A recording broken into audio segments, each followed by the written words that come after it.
KPCC വെച്ച എല്ലാ മാനദണ്ഡങ്ങളും പൂർത്തിയാക്കിയാണ് ഞങ്ങൾ ഡിസിഷൻ എടുത്തിട്ടുള്ളത്. അപ്പോൾ അതിൽ ദീപ്തിക്ക് അതൃപ്തി ഉണ്ടെന്ന് മനസ്സിലാക്കുന്നു. പക്ഷെ അതിൽ കാര്യങ്ങൾ പരിശോധിക്കുമ്പോഴേക്കും ഞങ്ങളെടുത്ത തീരുമാനം ശരിയാണെന്ന വിശ്വാസക്കാരാണ് ഞാൻ. ഈ കോർ കമ്മിറ്റി ചേരുമെന്നൊക്കെ പറഞ്ഞ് ഉണ്ടായില്ല, അങ്ങനെയൊക്കെ പറഞ്ഞ് പറ്റിച്ചു എന്നൊക്കെയാണ്. ഇല്ല, കോർ കമ്മിറ്റി കൂടി പല പ്രാവശ്യം കോർ കമ്മിറ്റി കൂടി ചർച്ചകൾ നടത്തി. എല്ലാവരും ഉണ്ടായിരുന്നു. അതിനുശേഷമാണ് കൗൺസിലർമാരുടെ അഭിപ്രായം എടുക്കണമെന്നൊരു ഡയറക്ഷൻ ഉണ്ടായിരുന്നു. അപ്പോൾ അവരുടെയും ഡയറക്ഷൻ എടുത്തതിന് ശേഷമാണ് KPCCയുമായും അതുപോലെ തന്നെ ലീഡർഷിപ്പായിട്ടൊക്കെ ആലോചിച്ചാണ് എടുത്തിട്ടുള്ളത്. അല്ല, അതൊന്നും പറഞ്ഞത് ശരിയല്ലല്ലോ. എല്ലാവരും തേടിയിരുന്നു. ആ അഭിപ്രായം കൂടെ പരിഗണിച്ചാണ് ഈ ഡിസിഷൻ എടുത്തിട്ടുള്ളത്. ഭൂരിപക്ഷ ന്യൂനപക്ഷം അല്ലല്ലോ നമ്മളിതിനകത്തൊരു പൊതുവായ സമന്വയം നോക്കുന്നത്. അപ്പം ഞങ്ങൾ പരസ്പരം ഇവിടെ അഭിപ്രായം എടുത്തു, അതുകൂടെ വെച്ച് സമന്വയത്തിൽ തന്നെയാണ് ഡിസിഷൻ വന്നിട്ടുള്ളത്.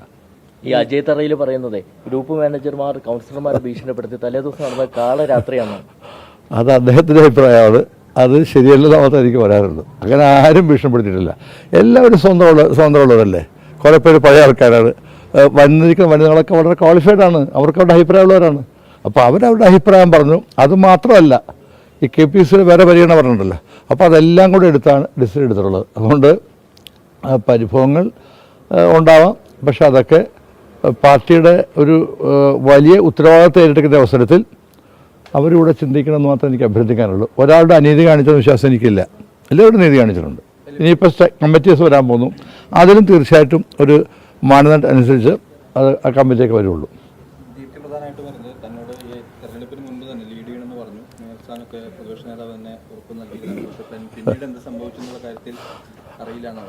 അത് അദ്ദേഹം തന്നെ പറയണ്ടേ, എന്നോട് ചോദിച്ച കാര്യമുണ്ട്.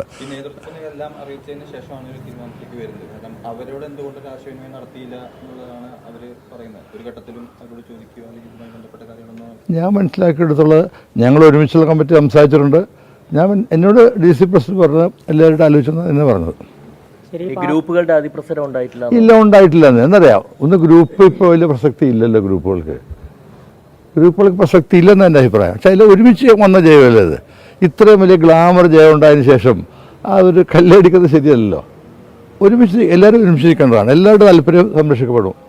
ഈ മുതിർന്ന നേതാവായിരുന്നല്ലോ ശരിക്കും ദീപ്തി. അവർ KPCC ജനറൽ സെക്രട്ടറിയാണ്. അപ്പോൾ എന്താണ് അവരുടെ അവഗണിക്കാൻ അവർക്ക് ഇടയായ കാര്യം എന്നുള്ളതാണ്. കൗൺസിലർമാരുടെ പിന്തുണ തന്നെയാണോ അവർക്ക്? അല്ല, അതൊരു ഘടകമാണ്.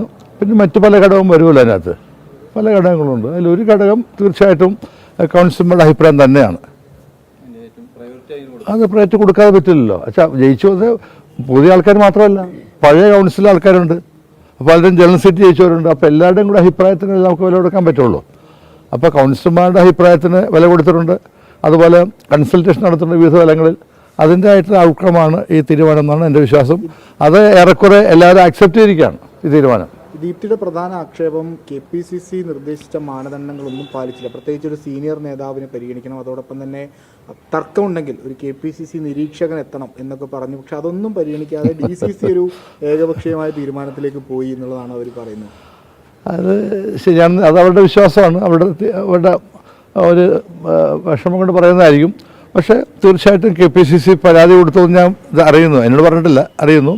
തീർച്ചയായിട്ടും അതൊക്കെ KPCC പരിശോധിക്കട്ടെ. ഈ കൗൺസിലർമാരുടെ പിന്തുണ സംബന്ധിച്ചും അവരൊരു ആക്ഷേപം പറഞ്ഞത് ഇപ്പോൾ ഇങ്ങനെ ശ്രീ ഡൊമിനിക് പ്രസന്റേഷൻ ആണെങ്കിലും വേണുഗോപാൽ ആണെങ്കിലും പറയുന്നത് മുഴുവൻ വിശ്വസനീയമല്ല എന്നൊരു ആക്ഷേപം അവർ പറയുന്നുണ്ട്. അത് ആ കമ്മിറ്റിക്കകത്ത് അജയ് തറയിലുണ്ടായിരുന്നതാണ്. അദ്ദേഹം എന്തുകൊണ്ട് പങ്കെടുത്തില്ല? അവിടെ ട്രാൻസ്പെറൻ്റ് ആയിട്ടല്ലേ ഓരോ കൗൺസിലേഴ്സും പറയുന്നത്. അല്ലാതെ രഹസ്യമായിട്ട് കുമ്പസാരിക്കല്ലോ. അവിടെ വന്ന് ഞങ്ങൾ 3 പേരുണ്ടായിരുന്നു. അജയനോട് വരേണ്ടതായിരുന്നു. അപ്പോൾ അജയനോട് അറിയാമായിരുന്നു അജയ് ഉണ്ടായിരുന്നെങ്കിൽ എന്താ. അത് ഞാൻ പറയുന്നില്ല. അസൗകര്യം ഉണ്ടായിക്കാം, അദ്ദേഹം ഉണ്ടായില്ല. അപ്പോൾ അദ്ദേഹം ഉണ്ടായിരുന്ന കുറച്ച് ക്ലാരിറ്റി കിട്ടുമായിരുന്നു എങ്ങനെയാണ് നമ്മുടെ കൗൺസിലേഴ്സിൻ്റെ വ്യൂസ് എന്നുള്ളത്. എന്ന് ഞാൻ പറയുന്നില്ല. അദ്ദേഹം രാഷ്ട്രീയകാര്യ സമിതി അംഗമാണ്, മുതിർന്ന നേതാവാണ്. അതുകൊണ്ട് അദ്ദേഹത്തെ കുറിച്ച് ചിന്തിക്കട്ടെ. അല്ല, എനിക്ക് വേറെ ഒരു പരാതി അതില്ല. അദ്ദേഹം വളരെ സീനിയർ ലീഡറല്ലേ. ഞങ്ങൾ കമ്മിറ്റിക്ക് സംസാരിച്ചിട്ടുണ്ട്.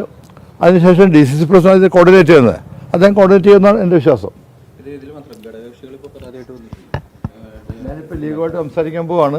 അത് നേരത്തെ തന്നെ നമ്മളവരോട് പറഞ്ഞിരുന്നു. പക്ഷേ നമ്മുടെ ഒരു സ്റ്റാറ്റസ് പറഞ്ഞിരുന്നത് സ്റ്റാറ്റസ് അനുസരിച്ച് ഒരിക്കലും കൊച്ചിൻ കോർപ്പറേഷനിൽ അങ്ങനെ കൊടുത്തില്ല, കമ്മിറ്റീസ് കൊടുക്കും. അപ്പോൾ എനിക്ക് തോന്നുന്നു അക്കാര്യം ഞങ്ങളെ അറിയിച്ചിരുന്നു. ഇപ്പോൾ ഇന്ന് ഞാൻ ചർച്ചയ്ക്ക് പോവുകയാണ് അവരുമായിട്ട്. അവർക്ക് എന്തെങ്കിലും വിഷമമുണ്ടോ അത് പറഞ്ഞ് തീർക്കും. അവർ പറഞ്ഞൊരു പരാതി എന്ന് പറഞ്ഞത്, അതായത് ഇന്നലെ വൈകിട്ട് ഈ UDF ചേരുമെന്ന് പറഞ്ഞിരുന്നു. അപ്പോൾ അത് ചേരുന്നതിന് മുൻപ് തന്നെ UDF ചേരുമെന്നല്ല പറഞ്ഞത്. ഞാൻ നേരത്തെ സംസാരിച്ചു, നമുക്ക് കാണാമെന്ന് പറഞ്ഞത്. പക്ഷേ ഇന്നലെയാണ് അദ്ദേഹം പറയുന്നത് ഇന്നലെ വൈകിട്ട് വരുന്നത്. അപ്പോഴേക്ക് ഞങ്ങളുടെ ഡിസിലേക്ക് പോയി നീട്ടിക്കൊണ്ട് പോകാൻ പറ്റില്ലല്ലോ, നിങ്ങൾ കൊടുത്തോണ്ടിരിക്കുകയല്ലേ, അപ്പോൾ പെട്ടെന്ന് ഡിസിഷൻ എടുക്കണ്ടേ. ഇല്ല നേരത്തെ അവരോട് പറഞ്ഞിരുന്നു, ചില ബുദ്ധിമുട്ട് ഞങ്ങൾ പറഞ്ഞിരുന്നു. ഇവിടെ അങ്ങനെ ഒരു കൺവെൻഷൻ ഇല്ല. പക്ഷെ എന്നാലും അവരോട് സംസാരിക്കേണ്ടതാണ്, സംസാരിക്കാൻ എൻ്റെ വിശ്വാസം ഞങ്ങൾ കമ്മ്യൂണിക്കേറ്റ് ചെയ്തിരുന്നു. ഇപ്പോൾ ഞാൻ അദ്ദേഹത്തെ കാണാൻ പോവാണ്. ഉണ്ടാവും, ഇല്ല അങ്ങനെ ഉണ്ടാവുമെന്ന് എനിക്ക് തോന്നുന്നില്ല. പക്ഷെ ഒരുമിച്ച് ജയിച്ചതല്ലേ അത്. പിന്നെ ഈ പ്രാദേശികമായിട്ടാണ് തീരുമാനങ്ങൾ മുഴുവൻ വരുന്നത്.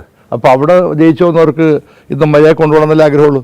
അപ്പോൾ അതുകൊണ്ട് എന്തെങ്കിലുമൊക്കെ ഉണ്ടെങ്കിൽ പറഞ്ഞ അവസാനം പ്രത്യേകിച്ച് ലീഗുമായി തെറ്റാണ് പറഞ്ഞത് തീർക്കും. അതിലൊരു സംശയം ഇല്ല. അവർക്ക് കൂടെ അവരെ കൂടെ ഞങ്ങൾ കേൾക്കുമല്ലോ. UDF എല്ലാം കൂടെ ഒരുമിച്ചുള്ളതല്ലേ, അപ്പോൾ അവർക്കും ഈ പ്രാതിനിധ്യം കൊടുക്കും. ഇപ്പൊ താങ്കൾ പറയുന്നത് ദീപ്തിക്ക് മേയർ സ്ഥാനം കിട്ടാത്തതിൽ ഒരു പരിഭവം മാത്രമാണ്, അതാണ് പ്രകടിപ്പിച്ചിരിക്കുന്നത്. അത് അവരല്ലേ പറയേണ്ടത്. അവരുമായിട്ട് ഇനിയിപ്പോൾ സംസാരിക്കും, അല്ലെങ്കിൽ അവർ ആക്ഷേപം ഉണ്ടെങ്കിൽ അല്ല, ആക്ഷേപം തീർക്കേണ്ടത് KPCC ആണല്ലോ. KPCക്ക് പറയാൻ അദ്ദേഹം വിളിച്ച് സംസാരിക്കട്ടെ. ഈ സാമുദായിക സമവാക്യമാണ് ദീപ്തിയെ പുറത്താക്കിയത് എന്ന തരത്തിലൊരു വലിയ ക്യാമ്പയിൻ. അത് ശരിയല്ല, അതൊന്നും ശരിയല്ല. എല്ലായിടത്തും അതൊക്കെ തന്നെ വെച്ച് നമുക്ക് ചെയ്യാൻ പറ്റുള്ളൂ. എല്ലാ സ്ഥലങ്ങളിലും പ്രത്യേകിച്ച് ലോക്കൽ ബോഡി ഇലക്ഷൻ. അപ്പോൾ സ്വാഭാവികമായിട്ടും എല്ലാ പരിഗണനകളിലും അതുകൊണ്ട് അവർ പറഞ്ഞ മുഴുവൻ ഞങ്ങൾ ചെയ്തിട്ടുമില്ല. അങ്ങനെ ഒരു രീതി എടുത്തിട്ടില്ല. ഇത് പാർട്ടി സ്ഥിരമായി ചെയ്യുന്നതല്ലേ ഇത്.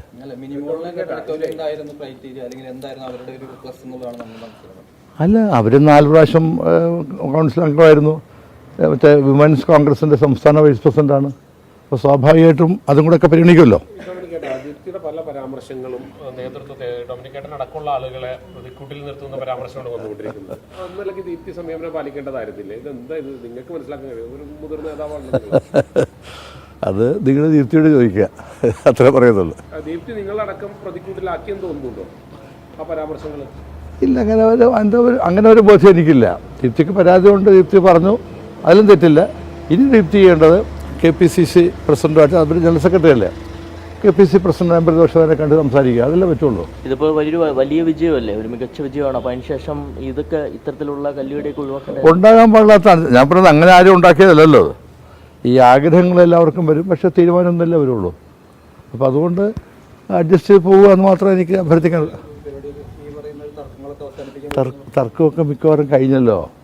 ഇപ്പോൾ 26-ാം തീയതി മേയർ ഇലക്ഷൻ നിങ്ങൾ അവിടെ കാണുമല്ലോ. എനിക്ക് അഭ്യർത്ഥിക്കാനുള്ളത്, ഇത്ര വലിയൊരു ഗ്ലാമറസ് വിജയത്തിന് ശേഷം നമ്മൾ സംയമനം പാലിക്കുക. അപ്പോൾ ഞങ്ങളൊക്കെ ഒന്നും പറയുന്നില്ലല്ലോ, എല്ലാവരും സംയമനം പാലിക്കണം. ഇത് പാർട്ടിയുടെയും മുന്നണിയുടെയും. ഇനിയിപ്പോൾ 3 മാസം എണ്ണിച്ചിട്ട് പോകണ്ട. അപ്പോൾ സ്വാഭാവികമായിട്ടും എല്ലാവരും ഒരുമിച്ച് പ്രവർത്തിച്ച ഇതേ വിക്ടറി തന്നെ അസംബ്ലിയിൽ ഇലക്ഷൻ നമുക്ക് കൊണ്ടുവരാൻ കഴിയുമെന്ന് വിശ്വാസം ഞങ്ങൾക്കുള്ളത്. അതുകൊണ്ട് എല്ലാവരും ഈ തീരുമാനമായി യോജിക്കണം എന്ന് മാത്രമേ എനിക്ക് പറയാനുള്ളൂ. കൊച്ചിയിലെ പുതിയതായി ഒരു പവർ ഗ്രൂപ്പ് രൂപപ്പെട്ടിട്ടുണ്ടെന്നുള്ളത് എനിക്കറിയില്ല അദ്ദേഹത്തെ ചോദിക്കുന്നത് എനിക്കറിയില്ല അതിനെക്കുറിച്ച്.